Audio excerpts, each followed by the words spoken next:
جب انسان کو کوئی اہم مسئلہ درپیش ہو تو فوراً استخارہ کی نیت کرے.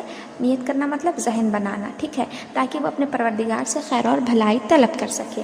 سب سے پہلے اس کو نیت کر لینی ہے، ذہن بنانا ہے، پھر نماز کی طرح مکمل وضو کرے.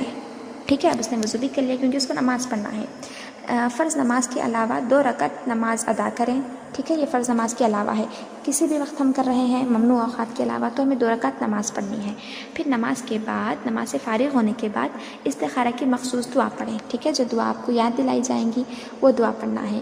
دعا کے شروع میں الحمدللہ یعنی اللہ تعالیٰ کی تعریف کریں اور پھر نبی مکرم صلی اللہ علیہ وسلم پر درود و سلام بھی پڑھیں. جیسے دعا کے آداب میں ہے نا یہ چیز شامل، تو ویسے ہی نماز سے فارغ ہونے کے بعد دعا استخارہ پڑھنے سے پہلے اللہ کی تعریف اور نبی صلی اللہ علیہ وسلم پر درود بھیج کر ہم دعا پڑھیں گے. ٹھیک ہے، اور اس کے بعد استخارہ کے لیے 2 رکعت نماز پڑھنی ضروری ہے. تو اس ضمن میں اللہ کے نبی صلی اللہ علیہ وسلم کا فرمان ہے کہ جب تم میں سے کسی کو کوئی اہم مسئلہ درپیش ہو تو اسے چاہیے کہ فرض نماز کے علاوہ 2 رکعت نماز پڑھے، پھر یہ کہے اللہم انی استخیرک بعلمک و استقدرک بقدرتک. وہ جو ساری دعا ہے وہ دعا پڑھنی ہے. ٹھیک ہے، دعا پڑھیں گے.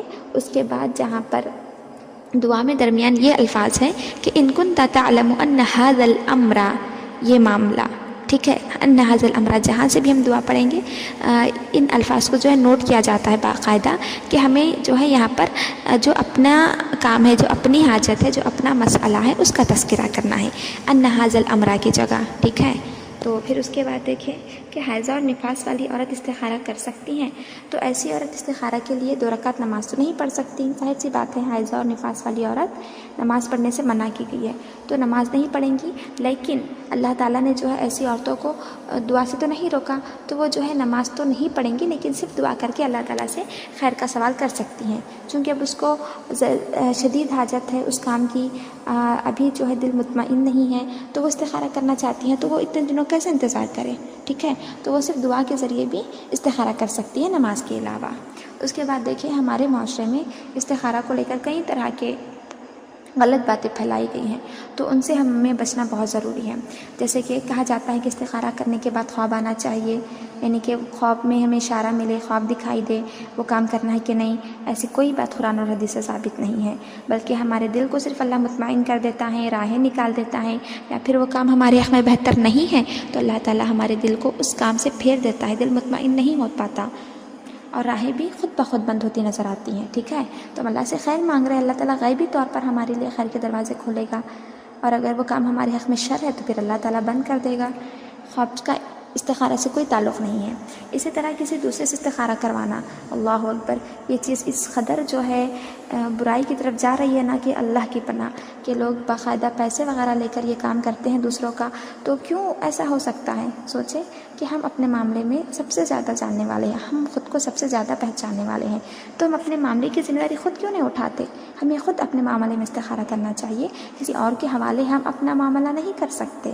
ٹھیک ہے، تو ہم بھلے ہی کتنے گنہگار ہو، اللہ تعالیٰ غفور الرحیم ہے، اور ہم نے استخارہ کے آداب بھی پڑھے ہیں، ہم ان سارے آداب کا لحاظ رکھیں تو اللہ تعالیٰ ہمارے استخارہ کو بھی جس مقصد سے ہم کر رہے ہیں ضرور پورا فرمائے گا. اور اس کے بعد دیکھیے استخارہ صرف رات میں کرنا چاہیے یہ بھی کہا جاتا ہے، ایسا کچھ نہیں ہے، ممنوع اوقات کے علاوہ ہم کبھی بھی کر سکتے ہیں. اور یہ بات بھی بالکل بے بنیاد ہے کہ استخارہ کے بعد سو جانا چاہیے، ایسا بھی کسی حدیث میں کہیں بھی ہمیں ذکر نہیں ملتا. بندہ کسی بھی وقت استخارہ کر سکتا ہے. ٹھیک ہے، تو اب ہم جب دعا استخارہ کر رہے ہوتے ہیں تو دعا کے آخری الفاظ جو ان ھذا الامر والے ہیں، جو ریڈ حروف سے لکھے ہوئے ہیں، اس کو دیکھیں، اس کی جگہ ہمیں کرنا کیا ہے؟ اپنا کام بیان کرنا ہے جس کے لیے ہم استخارہ کر رہے ہیں. تو اب جب ساری دعا عربی میں ہے تو ظاہر سی بات ہے ہمیں اپنا کام بھی عربی میں ہی پیش کرنا ہوگا، اللہ تعالیٰ کے سامنے عربی میں ہی بولنا ہوگا ساری دعا سے. کچھ ٹکڑا اردو کا بولے یہ تو مناسب نہیں ہے. لیکن مسئلہ یہ ہے کہ ہم اجمی ہیں، ہماری عربی سے کوئی ہمارا زیادہ تعلق نہیں ہے. ہم میں سے اکثر لوگ جو ہے عربی نہیں جانتے، تو پھر ایسے کیا کریں گے؟ تو دیکھیں اس سلسلے میں ہم نے کچھ تحقیق کی، علماء سے رجوع کیا، تو کچھ باتیں ہیں جو ہمارے سامنے آئیں جس کو ہم اب آپ کے پاس پیش کرتے ہیں، آپ کے سامنے پیش کرتے ہیں. تو سب سے پہلے تو ایک واضح بات ہے کہ جو شخص عربی جانتا ہے، جس کو عربی سے آگاہی ہے، تو وہ ان ھذا الامر کی جگہ اپنے اس کام کا ذکر عربی زبان میں ہی کریں گا، ٹھیک ہے؟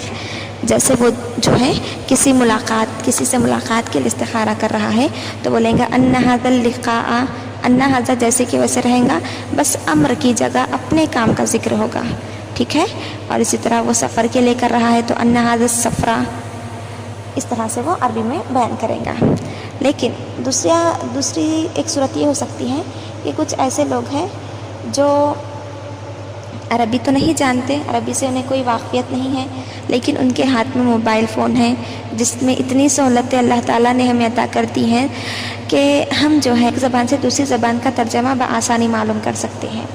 تو اس لینگویج ٹرانسلیٹر کے ذریعے ہم اپنے اس کام کا جو ہے اپنی زبان سے عربی زبان میں ہم جو ہے اس کا ٹرانسلیٹ کریں گے، تو پھر جب عربی زبان میں اس کام کو کیا کہتے ہیں سامنے آئے گا تو پھر ہم ان ھذا الامر کی جگہ ان ھذا فلاں، ان ھذا جو بھی کام ہے ہمارا عربی میں معلوم ہو رہا ہے وہ کریں گے۔ جیسے دیکھیں ان ھذا التجارہ، کاروبار کو جو تجارت بولتے ہیں، ان ھذا النکاح، رشتے کے لیے یعنی نکاح کے لیے، اور اسی طرح سفر کے لیے ان ھذا السفر، اس طرح سے ہو سکتا ہے۔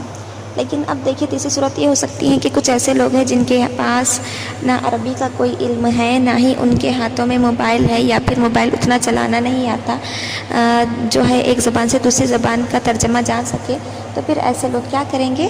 اللہ تعالیٰ کسی نفع اس کی وسعت سے زیادہ نہیں آزماتا، ٹھیک ہے؟ تو پھر وہ لوگ کیا کریں گے؟ دعا میں یہی الفاظ پڑھیں گے، ان ھذا الامر والے ہی پڑھیں گے، ٹھیک ہے؟ چونکہ ان کو اس کے علاوہ کوئی آپشن نہیں ہے۔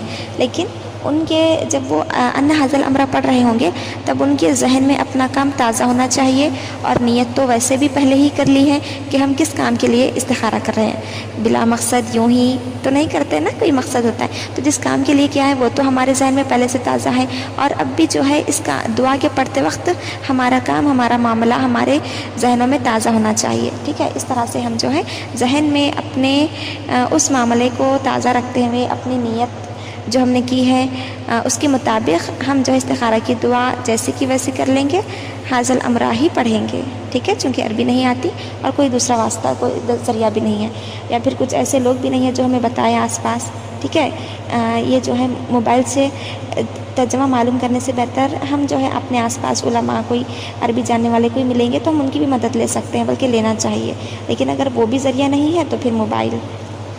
اب دیکھیے یہ سارے ذرائع نہیں ہے، اب جو ہے یہ بھی ایک صورت ہو سکتی ہے کہ وہ ھذا الامر ہی پڑھ رہے ہیں، انہیں جو ہے عربی نہیں آتی اور نہ ہی موبائل کا کوئی خاصا استعمال پتہ ہے، تو پھر وہ جو ہے پہلے دعا جیسی کہ ویسے پڑھیں گے جو کہ تو پھر اس کے بعد کیا کریں گے؟ دعا کا ترجمہ، اور یہ بآسانی کتاب میں موجود ہوتا ہے، ٹھیک ہے؟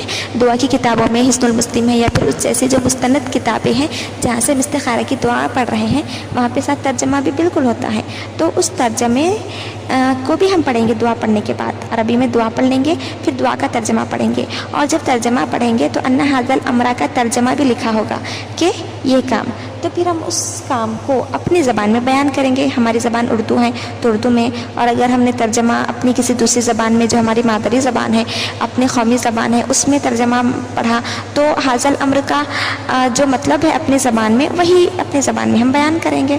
ھذا الامر کا مطلب کہ ہمارے اس معاملے کا کیا مطلب ہے جس کے لیے ہم استخارہ کر رہے ہیں، یعنی اپنی زبان کے مطابق اس کام کو کیا کہتے ہیں، وہاں پر جو ہے ترجمے میں اس کا ذکر کرتے ہوئے آگے بڑھیں گے، ٹھیک ہے؟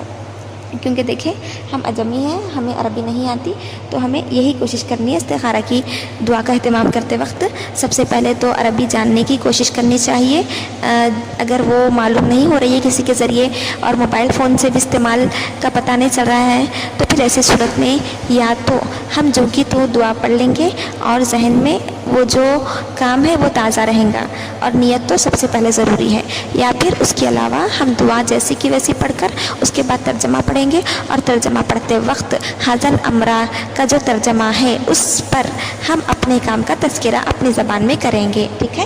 واللہ اعلم بالصواب۔ السلام علیکم ورحمۃ اللہ وبرکاتہ۔